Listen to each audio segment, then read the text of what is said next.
it takes the pastor and the leadership team who it's possible become distracted by all of the things that they could be doing. And it just hones them in to say, this is what you felt like God was leading you to have as your values and your vision. Now, this is what you believe God is having you focus on. And IBL doesn't tell them what to do. We just simply facilitate that. And we encourage them. And as we go through the process, encouraging them to keep an open palm, because you're right. Things are so fluid and changing. And so it's incumbent upon a ministry to be able to keep an open palm to say, this is where we believe God is leading us. But we're gonna keep an open palm as he guides us through that process. Welcome to Calvary Conversations. I'm Mike Dodds, and my guest today is Dr. Dave Deets. He's the Vice President of Ministries for the Institute of Biblical Leadership, IBL. I might be referring to that. Welcome to the conversation, Dr. Deets. Thank you, Mike. Appreciate it. Thanks for letting me be here with you.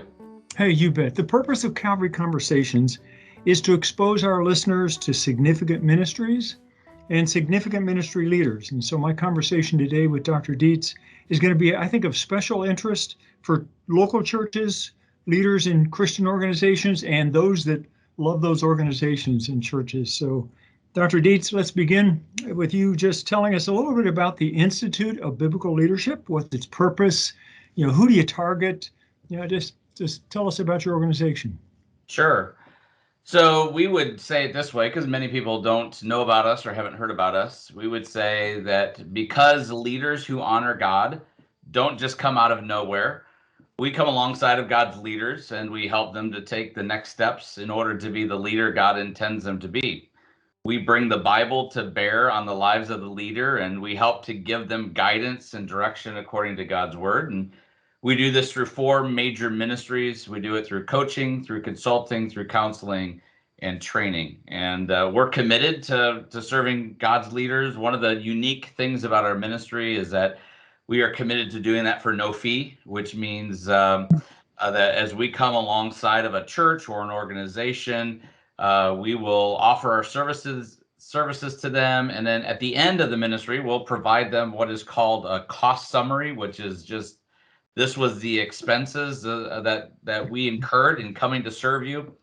And we asked them to pray about, would you be willing to give a gift to maybe offset some of those expenses? But our ministry to them is not connected at all to their ability to pay. We don't want them to think about it as a bill. We want them to think about it as simply this was the expenses like any normal ministry. And if they'd like to help with those, that would be tremendous. And then we simply rely on God to provide for the needs of our ministry and our organization, as well as us individually that work there. And so that's a little bit of our purpose and kind of how we've functioned. And then our target audience, ministries, if you will, are men and women in positions of spiritual leadership, pastors, pastoral couples, pastoral leadership teams, volunteer leaders in churches, missionaries, missionary couples, really anybody who's in any kind of leadership in a ministry organization, man or woman. We're gonna try to do what we can to come alongside of them through our four main ministries. Oh, cool. You raised a question. I didn't think of it when I first was introduced to your ministry, as well as you talking here. If there's a Christian a Christian, he or she is in a leadership position. They're not in a Christian ministry, but they're just out there. Could you help them? Have you done any of that?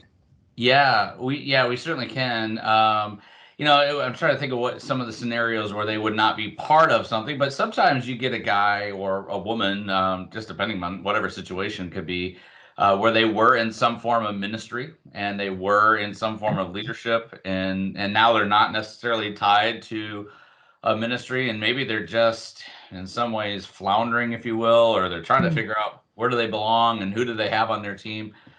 We would certainly be happy to, come alongside of them. My guess would be either in the coaching role or maybe even in a counseling component, depending upon what's transpired in their past. But we certainly doesn't have to be that you are tied officially to an organization or to a church.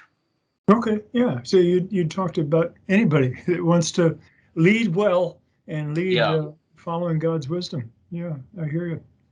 Give us a couple examples, if you can, just a few, not a lot of time, but kinds of leaders do you deal with? And I'm thinking of specific examples. And what kinds of organizations, just to show us the breadth of the ministry?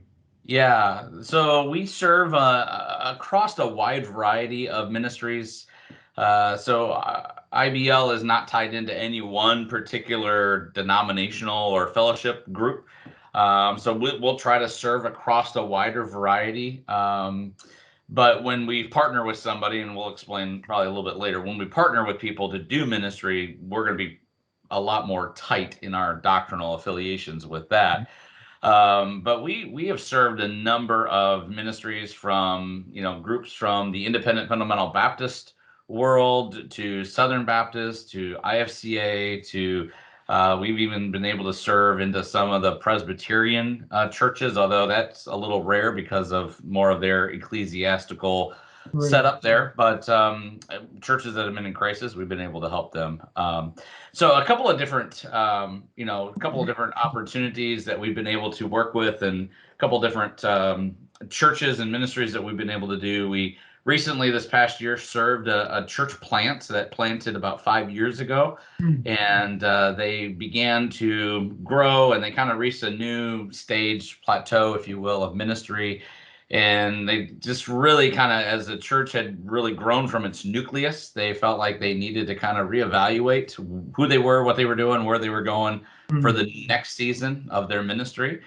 And so we were able to come alongside of them, and we were able to engage with their leadership kind of in a what we would call like a getting to know you type of a weekend, where we just simply came and presented high level teachings on leadership, and then we were able to engage with their elders and their deacons on a Saturday, and just to be able to talk through with them.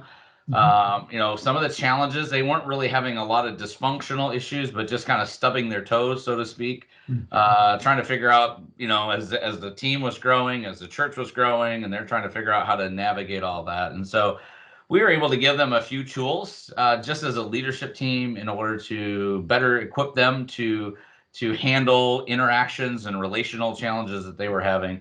And then we went on to provide long-range ministry planning for them over the next 3 months, where we were able to help them identify their values, their vision, and then their strategic initiatives. So that was a pretty common consulting type of ministry, where we're just coming alongside of them and helping them. And we have another component of our ministry is our training ministry, which we have that primarily engages with Christian colleges, seminaries, mission agencies, which we have a lot of those relationships in the U.S. But one of our international component of our ministry is doing ministry training nationals. And so right now we're in about 10 different locations in several different countries. At least we're in the countries, or we're beginning to develop the ministries there in those countries. And so what we've done,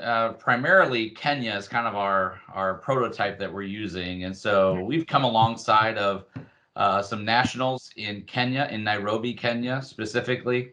And we'll take 35 men and women and train them in theology, in applied pastoral theology, and then in leadership. And so over the course of 3 years, they'll get 60 classes that are about 2 hours long on those three major topics. And then we hold over about anywhere between 4 and 7 men, and we invest heavily into them in a discipleship component to train them to be teachers and trainers, so that they can eventually be the ones who are training and reaching their own nationals.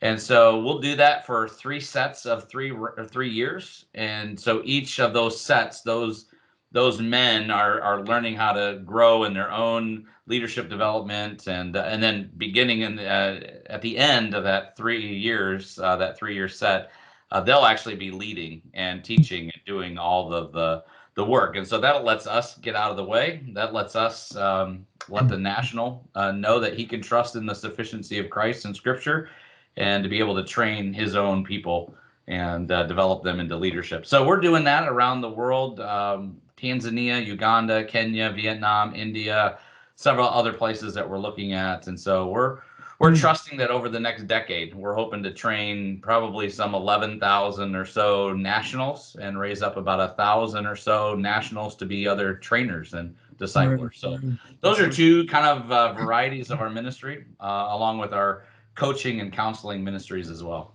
Well, cool. That's neat. That's good and broad. I also know when I first asked the question, I was thinking of, when I was in the pastorate, there were other pastors than those that were in my fellowship that I met, and maybe they didn't want to go there through their denominational structure. They wanted an outside group. So just to throw that out as a thought for all of us, that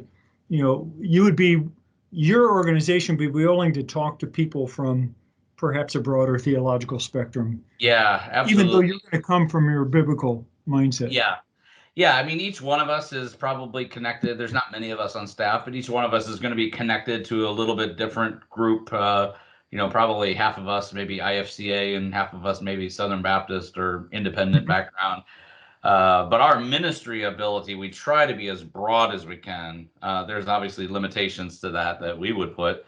And then as we partner, so I mentioned the training that we do internationally. We do that in a coming alongside of a church that has a burden to train overseas. Mm-hmm. In those partnerships, we're going to be probably a lot more tight in our affiliation because we're partnering together on training nationals, and so there's going to need to be a lot more closeness in our doctrinal affiliations. But even within that, there's some ability to have some breadth. Yeah. Okay. All right. Thank you for that clarification. In your bio, you talk about organizational leadership and management. Wow. Business talk. I remember back in the 90s in the pastorate, the church growth movement, and a lot of business talk. What's the difference with the Institute of Biblical Leadership? I'm gonna make a statement. It sounds like you're just putting business talk out for Christians so they can feel that this is a palatable ministry.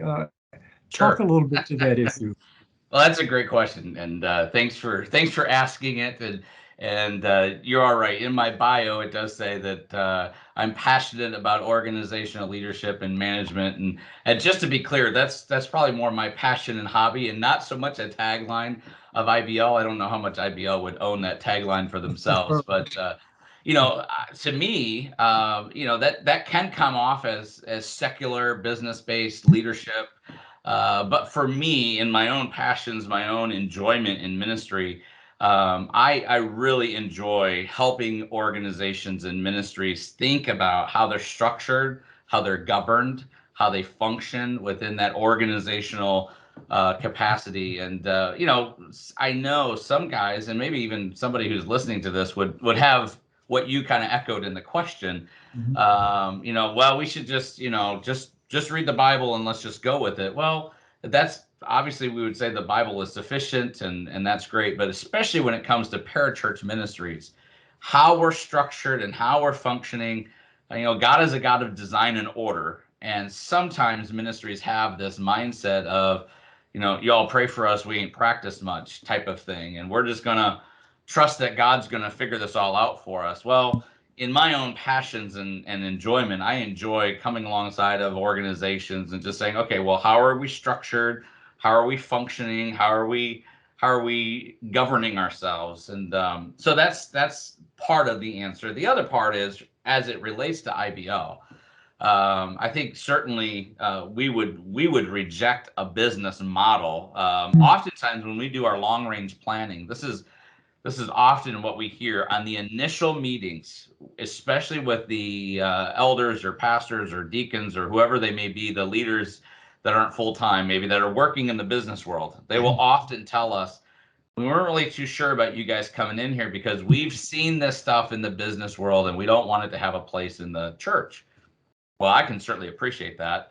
And when I pastored, we had the same response when we did this type of stuff. And so from an IBL standpoint, I think it drives to our ethos, the culture of our ministry, where we would say that we serve leaders and leadership teams by coming alongside of them, by bringing scripture to bear on their lives as an individual leader, and then to help them to think of what God desires for them and intends for them. We never place ourselves over them and in like an executive leadership role. Our ministry is very sensitive to making sure that we come underneath the authority of a local church, especially, and so that we're mindful of the spiritual biblical authority within that. But within all of that conversation, to neglect the organizational component of a ministry, I think is not wise either. And so, yeah, I don't know how much when that's an interesting question because I don't know how much IBL would claim that lingo from my bio, right. but I do enjoy that. I do enjoy making sure that we're governed well, structured well, functioning well. Yeah, we serve and worship a God of order who has a plan. Absolutely. And I don't mean to be flippant. How'd you get involved in the ministry of IBL? What's your Yeah. background? So I spent 20 years in pastoral ministry. I've been everything from the youth pastor to the associate pastor to the lead pastor and everything else in between, pastoring in small churches. In 2013, I became a pastor of a church in Southeast Grand Rapids. And we had some tumultuous years at our church prior to me coming. And for our installation service, they said, well, you can invite whoever you'd like to have come and be part of the installation service. And so a friend of mine who actually still does work part-time for IBL, I asked him to come and speak. He's also a pastor. And so we needed something for him to do on a Saturday. And so I said, well, it can't hurt our guys to, talk about leadership and whatever this IBL thing is you do. I don't know what it is, but just come and talk to our guys. And so it was through that course of events that we realized we had some challenges within our leadership of our church, and that had been there for quite a long time actually. And so IBL came alongside of us and ministered with us at the church I was pastoring, and that was really my first exposure to them. Was just them coming alongside, coaching me through some challenges as a young pastor in a revitalization work, and then also to help come alongside of our leadership team. And what was really neat was at the end of the 7 years, one of my last, we were going to do an elders deacons retreat. I told our guys, I said, I could probably handle it between me and the other pastors. And a couple of the older gentlemen were kind of talking amongst themselves in the meeting. And finally, one of them said, Dave, we love you. It's never good when people start off with Dave, we love you. But they said, Dave, we love you. But if you could get those IBL guys to come, we would really appreciate that. And so we went from, the first year I was there to why are these guys coming? Why are we having outside people here? I don't know if we're comfortable with this, to 7 years later, you know what, actually we desire this and we want this. And because of the trust that had been built. And so 2017, I joined the board. I started volunteering part-time just as I could, doing different things. And then 2019, they approached me about joining full-time on staff. And so like any sane person would do, we transitioned during COVID to leave our church. God had actually set that all up prior to COVID coming. And it was just really neat to see his hand at work through that process. But, it's not the most ideal time to transition. But so in July of 2020, I transitioned out of being a full-time pastor into becoming the vice president of IBL. Cool, that's neat. Describe what would be the process? A pastor finds out about yours, a church leader finds out about your organization like you did, and so I'm assuming they're going to give you a call, send you an email, a text, whatever, and then after that, if they choose your services, what's a typical progression? Where do you go? What do you do? Yeah, that's a good question because a lot of times guys are hesitant to even reach out, or they don't know, or maybe until we build a relationship, they're not comfortable asking the question. I know I would have been like that. So typically, a pastor or a church leader is going to reach out to us. He may have a question.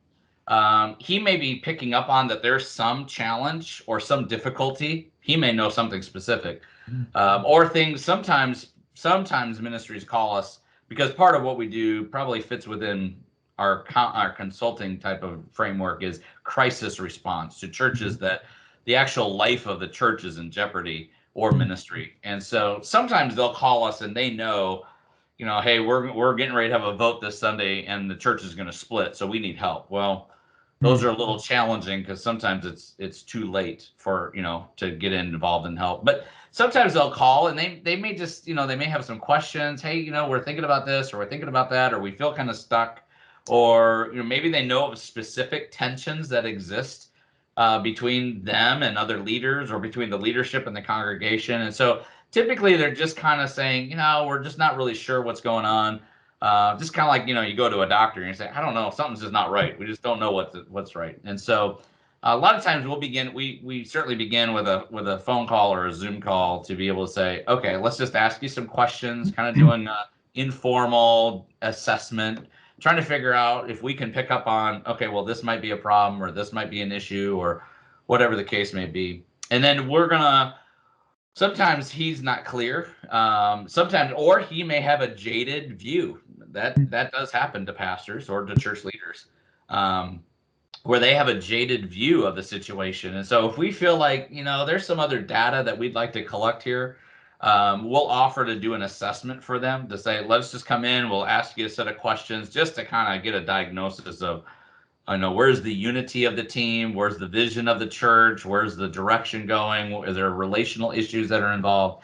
And then once we kind of identify those, then we'll be able to say, okay, here's 3 or 4 or 5, whatever, suggested ministries for you. Maybe you need a role clarification because you're not sure who's doing what, or maybe you need some long range planning, or, oof, man, maybe you need some counseling because of some of the things that you've been through. And that's why you're having some of these challenges. So that's kind of what we do. And everything we do is simply offered as recommendation. We have no authority over a church. Even as we journey through, typically we'll journey for a year or two sometimes with a church. And so we always remind them, listen, we have no authority. We can't tell you what to do. We can simply offer a suggestion. Here's our recommendation. And our team is a blend between lay leaders who've been involved in lay leadership and those that have been involved in, full-time vocational pastoral ministry. So I think we bring a good blend to the team. And so we just offer our suggestions and recommendations. And sometimes churches will say, thanks, but no thanks. Other times they're eager to say, man, we're just so desperate right now. We don't know what to do, where to go, but we know we need to fix something. And so we can work with them. But that's kind of the process. So it's not just a simple come in on a weekend, out, and then you hand your report in. Yeah, that would be nice. Sometimes we may get there and find out that there's not really that big of a deal, or there's not that big of an issue. Just maybe we could coach the pastor through some things, so we don't have to come back. Other times we'd say no, maybe there's some need for some training with the leadership team, or maybe there's some need for some consulting work, whether that be different consulting type of things or staff retreats. We do a lot of those. Actually, where staff, especially of larger churches, want to get away with their deacons and their elders and just say, just come and invest in us and on leadership. So we'll do that as well. Cool. That's neat. I met you first at a pastor's fellowship. So here's a context. And you had a handout. You were introducing your ministry to all of us here. And, we were excited about it. I was excited about it. But in your handout, you talked about long range planning. Okay. How do you do that in a COVID world? Meaning things change. So why plan long? As well as, churches, we do the same things roughly. Yeah, we have different kinds of ministries, but we all conduct worship services, do outreach like VBS or Awana, and have men's, women's. It sounds so same. Why do I need to plan longer? In fact, don't some of those plans just end up as binders on the shelf? Talk about long-range planning. Why? Yeah, so it's possible that those things will wind up as binders on the shelf. We probably have a lot of shelves in churches filled with binders on things. So there's a couple of different reasons why people should think about long-range planning. The first one would be, too many times we know how it is as pastors, where people come to our church and they say, "Oh, pastor, it'd be great if we had this ministry or that ministry or whatever they're passionate about." And so we just kind of collect, ministries kind of like barnacles on a boat sometimes, where they just kind of stick and we got to do them and we got to keep them up. And then those people have left years ago, but we're still keeping this ministry going. And so it's easy for a church to become distracted and to become overwhelmed, actually, with the number of ministries that they have. So what long range planning does is it allows us to come together as an extended leadership team to say, okay, what do we believe for right now in the next couple of years God is doing within our church? Where is he leading us? If we don't have our values identified, let's identify that's our character of who we are as a church. Let's identify our vision. What do we think God intends for us to be? And then what are the 3 or 4 objectives that we need to do with, maybe it's outreach, or maybe it's evangelism, or maybe it's discipleship, or maybe it's a building issue that we need to think about and talk about. What are the 3 or 4 major components that we need to think about? Maybe it's leadership development because we don't have enough leaders. And so what are the things that we need to really make sure that we hone in on and focus in on? So what it does is it takes the pastor and the leadership team, who it's possible become distracted by all of the things that they could be doing.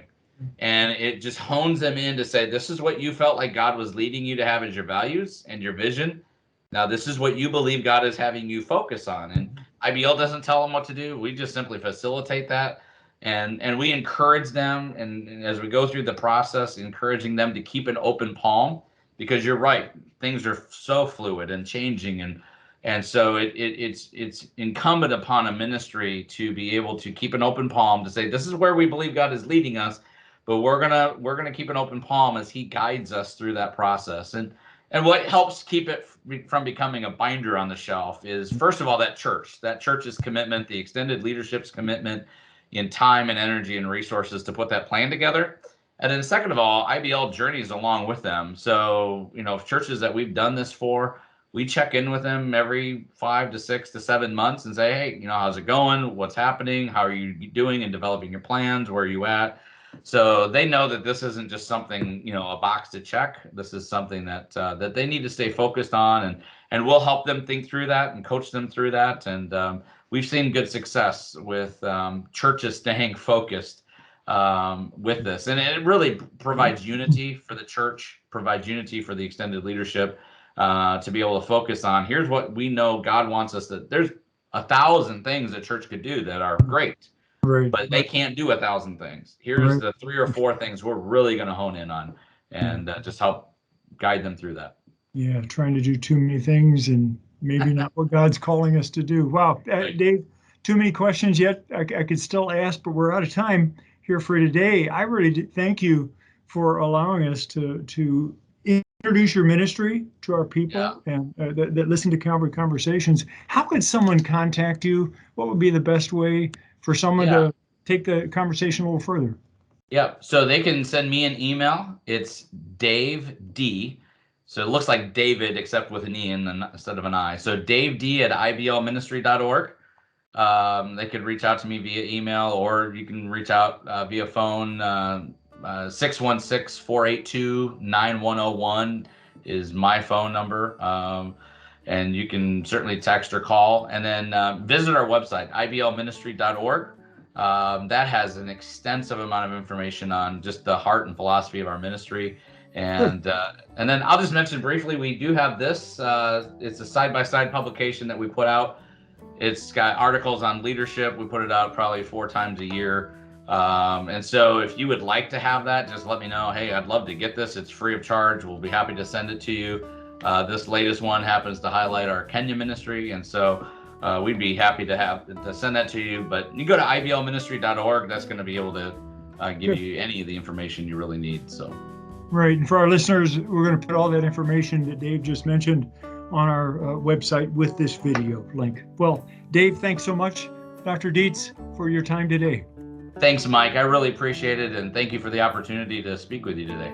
You bet. And want to thank our listeners for joining us today for another Calvary Conversation. Thank you for joining us for this edition of Calvary Conversations, a service of Calvary University in Kansas City, Missouri. We invite you to participate in the conversation by contacting us through the Calvary University website, calvary.edu, or by calling us at 816-322-0110. Join us again next week for another Calvary Conversation.